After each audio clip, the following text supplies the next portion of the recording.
Hoje nós vamos falar sobre a extraterritorialidade. A extraterritorialidade está lá no artigo 7º. Ficam sujeitos às leis ou à lei brasileira, embora cometida no estrangeiro. O que significa esse conceito? Qual é o conceito de extraterritorialidade? É aplicada a lei penal brasileira aos crimes que ocorrem fora do território nacional, em outro estado soberano. Qual que é a distinção entre extraterritorialidade e territorialidade? A extra aplica a lei brasileira aos crimes que ocorrem em outro estado soberano. A territorialidade aplica a lei brasileira aos crimes que ocorrem dentro do Brasil. Algo muito importante aqui. Antes de nós adentrarmos quais crimes que o Brasil julga mesmo praticados fora, a gente tem que entender que existe uma extraterritorialidade incondicionada ou condicionada. O que é uma extraterritorialidade incondicionada? O Brasil vai julgar, independentemente do país condenar ou absolver a pessoa lá no outro estado soberano. Agora, o que significa então a extraterritorialidade condicionada? Significa que o crime que aconteceu lá fora do Brasil, o Brasil vai julgar, desde que obedeça algumas condições. Nós vamos ver ainda estas condições. Vamos começar com uma extraterritorialidade incondicionada. Quais são os casos? Está lá no artigo 7º, inciso 1 e nas suas alíneas. Quais são? Eu vou falar primeiro elas, depois a gente vai trazer os princípios e algumas observações. Contra a vida e a liberdade do presidente da República. A linha B, contra o patrimônio ou a fé pública da União, DF, estados, territórios, municípios, empresas, empresas públicas, sociedade de economia mista, autarquia e fundações instituídas pelo poder público. A linha C, contra a administração pública por quem está a seu serviço. E a linha D, genocídios, quando a gente for brasileiro ou domiciliado no Brasil. Todas essas são extraterritorialidades incondicionadas. Contra a vida ou a liberdade do presidente da República. É importante que nós aplicamos aqui, não está incluído vice-presidente da República e crime, por exemplo, de latrocínio, que não é contra a vida ou a liberdade. Aqui nós aplicamos o princípio da defesa real. O princípio da defesa real está na linha A, B e C. Olha bem, o que significa o princípio da defesa real? Aplica a lei da nacionalidade do bem jurídico lesado. Onde quer que o crime tenha cometido, qualquer que seja a nacionalidade do agente. Vamos para a linha B. Contra o patrimônio ou a fé pública da União, DF, estados, territórios, municípios, empresa pública, sociedade, economia mista, autarquia e fundações instituídas pelo poder público. Nós vamos citar aqui dois exemplos. Crime patrimonial contra a União, um particular que quebra a embaixada, pratica crime de dano. Ou então, exemplo contra a fé pública, particular estrangeiro que falsifica moeda brasileira, tá? Fora do território nacional. Contra a administração pública, por quem está a seu serviço. Uma pessoa que fora do Brasil está a serviço de uma empresa brasileira. E lá ele pratica o peculato contra uma empresa brasileira fora do Brasil. Ele vai ser julgado aqui pelo Brasil incondicionalmente, levando em consideração o princípio da defesa real. E por último aqui, dos incondicionais, o genocídio, quando a gente for brasileiro domiciliado no Brasil. Aqui o princípio é diferente, é o princípio da justiça universal cosmopolita. É aquela em que a gente fica sujeito à lei do país em que for encontrado. Quais crimes são esses? É que o país comprometeu por tratado reprimir. Agora vamos para a extraterritorialidade. Só uma observaçãozinha. A extraterritorialidade incondicional, ela é uma exceção ao princípio do non bis idem. O que significa esse princípio? Nenhuma pessoa pode ser julgada pelo mesmo fato duas vezes. Mas esse aqui é uma exceção. Ele é julgado fora do Brasil e dentro do Brasil, tá bom? Mas vai acontecer uma espécie de detração se acontecer uma pena lá e uma pena aqui, vai acontecer uma detração que a gente vai falar agora. Análise do artigo 7º, inciso 2º, inciso 2. O inciso 2, ele traz a extraterritorialidade condicionada. Quais são os casos? Eu vou dizer, depois a gente vem explicando. Que por tratado a Convenção o Brasil obrigou a reprimir, praticados por brasileiros, praticados em embarcações, aeronaves brasileiras mercantis ou de propriedade privada, quando em território estrangeiro, e aí não sejam julgados. Vamos a cada uma dessas alíneas. Aqui a primeira linha, que por tratado da Convenção o Brasil obrigou-se a reprimir. Tráfico de drogas, tráfico de pessoas. A linha B, praticado por brasileiros. Princípio da nacionalidade ativa. Um brasileiro que pratica um crime fora do território nacional. A linha C, praticadas em embarcações e aeronaves brasileiras, mercantis ou de propriedade privada, quando em território estrangeiro, e lá não sejam julgados. Então ele está lá no território da Índia. Não são julgados, praticou um crime lá, não são julgados, aí sim vão ser julgados pelo Brasil. E aqui eu aplico o princípio da representação. Agora, quais são as condições para que o Brasil julgue no caso do inciso 2 do artigo 7º? Primeira condição, todas cumulativas. Entrar o agente no território nacional. Não precisa permanecer, basta ele entrar. É uma condição objetiva de procedibilidade. Enquanto ele não entrar, a ação penal não vai começar. Se o fato punível também no país em que for praticado. Tem que ser punido lá e tem que ser punido aqui. Por exemplo, homicídio. Geralmente todos os países punem o homicídio, mas tem crimes que só ocorrem fora lá e não ocorrem aqui no Brasil. Eu coloquei aqui pederastia, mentira do acusado. Lá ele pode mentir. Não pode mentir aqui, mas aqui no Brasil pode. Não é crime algum. Não tem crime para isso. Então, não pode ser punido nos dois lugares. Estar o crime incluído pelos quais a lei brasileira autoriza a extradição. Para autorizar a extradição, o crime tem que ser punido com reclusão, com pena máxima superior a 1 ano. Não ter sido absolvido ou cumprido a pena no estrangeiro. Não ter sido perdoado ou a punibilidade extinta tanto pela lei brasileira quanto a estrangeira. Por exemplo, um perdão judicial, uma prescrição, tudo isso não inviabiliza. Então, nos casos dos crimes do inciso 2, eles são condicionados e nós falamos as condições. Mas nós temos o artigo 7º, parágrafo 3º, que ele é chamado de hipercondicionalidade. Por quê? Ele tem que ter as condições que a gente acabou de dizer, mais outras 2 condições. E ele fala assim, parágrafo 3º. A lei brasileira aplica-se também aos crimes cometidos por estrangeiro contra brasileiros fora do Brasil, se reunidas as condições previstas no artigo anterior. E claro, e também não for pedido ou for negada a extradição, houver requisição do ministro da Justiça. Tem um caso muito conhecido aqui, que a gente pode citar o exemplo, né, que é caso público, do Jean Charles. Ele estava dentro de um ônibus e foi abatido, foi morto por um policial inglês achando que ele era um terrorista. Então encaixa aqui perfeitamente. A lei brasileira aplica-se também aos crimes cometidos por estrangeiro, policial inglês, contra brasileiro, Jean Charles, mas tem que ter quais condições? Aquelas que a gente acabou de falar, e mais 2 condições. Aqui, antes de falar dessas condições, aplica o princípio da nacionalidade passiva, do sujeito passivo, quem sofreu o crime.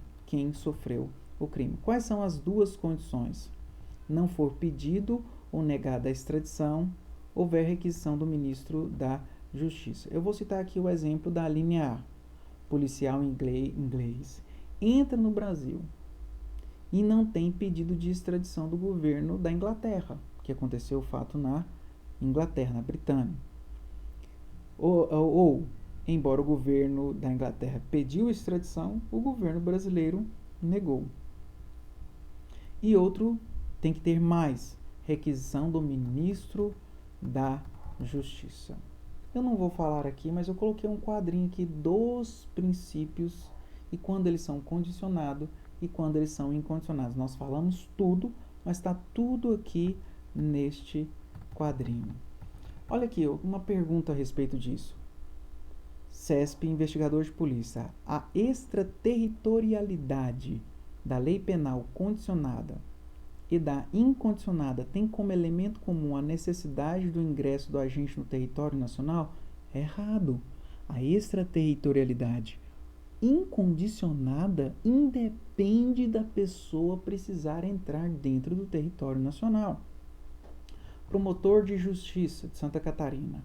Acerca da aplicação da lei penal, a hipótese de sujeição da lei brasileira, embora cometida no estrangeiro, os crimes contra o patrimônio ou a fé pública da União, DF, Estados, territórios, municípios, empresas públicas, sociedade de economia mista, autarquia e fundações instituídas pelo poder público, diz respeito ao princípio da nacionalidade passiva.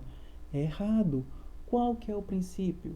É o princípio da defesa real. Juiz federal, pelo princípio da extraterritorialidade, aplica-se a lei penal brasileira aos crimes cometidos por estrangeiro contra brasileiros a bordo de aeronave da Força Aérea Brasileira, quando em pouso em solo estrangeiro e sobrevoando o espaço aéreo correspondente. Errado, porque quando a gente fala que a aeronave da Força Aérea Brasileira, ela é pública. Ela é pública. E nós falamos sobre isso. Embarcações, aeronaves públicas é território por extensão onde quer que eles se encontrem. Olha essa pergunta aqui de delegado de polícia. Relativamente ao tema da territorialidade e extraterritorialidade, assinale as afirmações a seguir.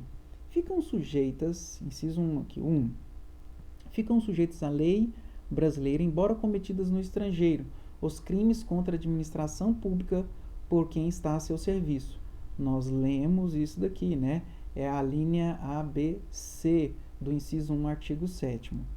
Agora vamos lá, inciso 2. Inclusive é esta que está correta. Fica sujeitos à lei brasileira os crimes praticados em aeronaves e embarcações brasileiras mercantis ou de propriedade privada, quando em território estrangeiro, ainda que julgados no estrangeiro. Nós falamos que o Brasil só pode julgar se não for julgado no estrangeiro. E aí falamos ainda que é o princípio da representação. Inciso 3. Ficam sujeitos à lei brasileira, embora cometidos no estrangeiro os crimes contra o patrimônio da União, DF, Estados, territórios e municípios, quando não sejam julgados no estrangeiro. Eu disse para vocês, neste caso aqui, a extraterritorialidade ela é incondicionada, independe de ter sido julgado ou não pelo território brasileiro. E a última questão. Crime comum praticado por brasileiro em território estrangeiro é punido por meio de aplicação da lei brasileira, mesmo no caso de ter sido perdoado no exterior. É errado. Nós falamos para vocês, né? Crimes comuns praticados por brasileiro em território estrangeiro é punido por meio de aplicação da lei brasileira? Não. Se ele foi perdoado lá, ele não pode ser punido aqui. Vamos falar de outro tema. Análise do artigo 8º do Código Penal. Penas cumpridas no estrangeiro. São temas bem pequenininhos.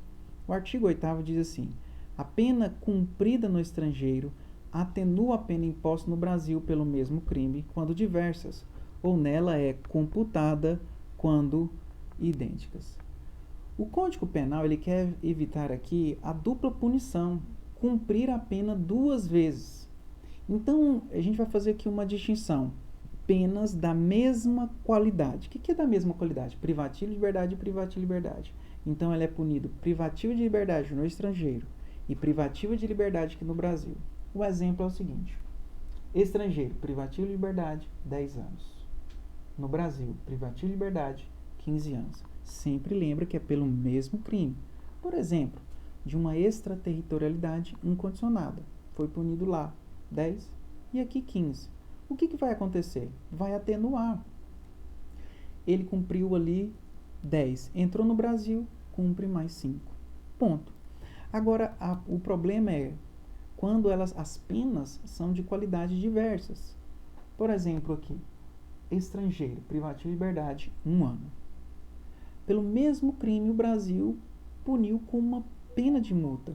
Como as penas são de qualidades diversas, fica a critério do julgador no caso concreto, já que não há regras legais a respeito dos critérios de atenuação que devem ser obedecidos. Ou seja, imagine que ele foi punido aqui a pena de multa de R$10.000.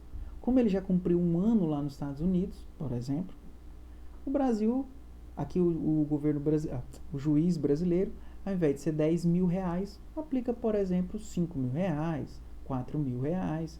É um critério do julgador.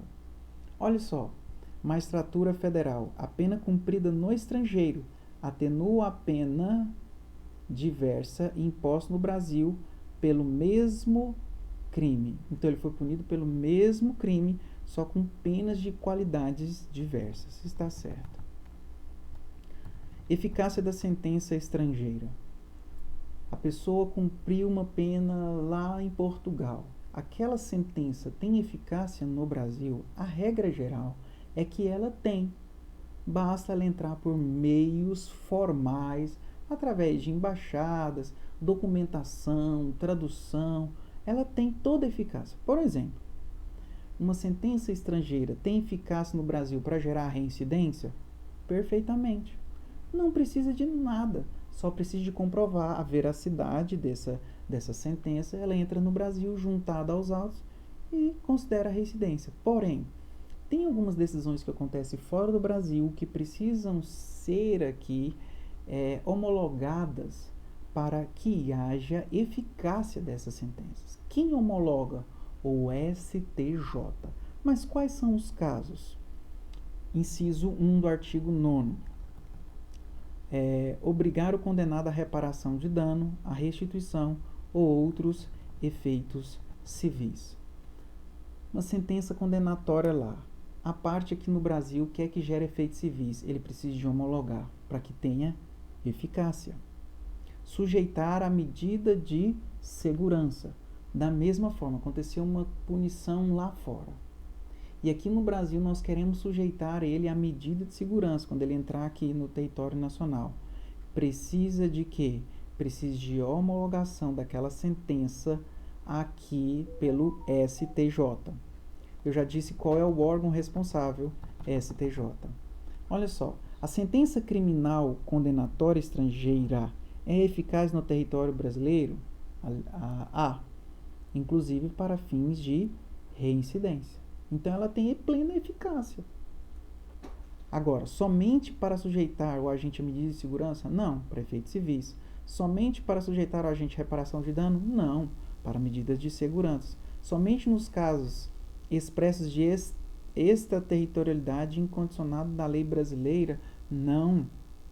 Pode ser qualquer crime. Aqui não trouxe os crimes. Somente quando se trata de crime executado no Brasil cujo resultado se produz no estrangeiro? De forma nenhuma. CESP, a homologação da sentença estrangeira para obrigar o condenado a reparar o dano requer a existência de tratado de extradição com o país de cuja autoridade emanou a sentença? Não, isso não é requisito. O único requisito aqui é a homologação.